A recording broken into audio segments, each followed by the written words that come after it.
Hey everyone, I want to share some image tricks with you to intelligently crop your images.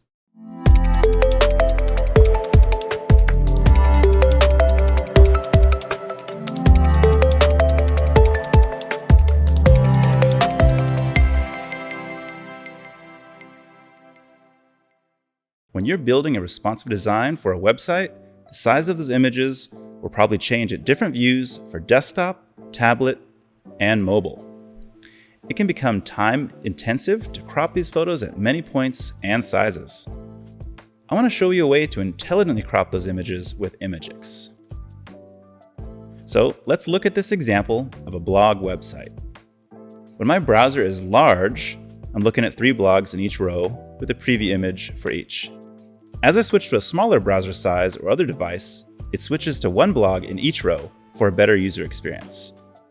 If I open up some of these images, you can see they're larger, but I'm having to crop out aspects of the image in my blog.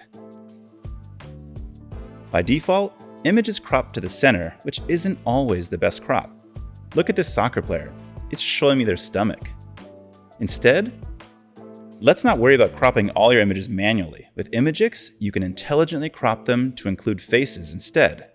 Let's add crop equal faces to these images.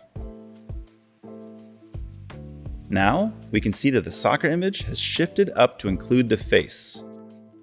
We can take this another step further for images that don't have faces. We adjust the crop to crop equals faces, edges. If the image does not have any faces, it'll instead crop to a more prominent part of the image. Now, you can see that some of the other images have adjusted as well.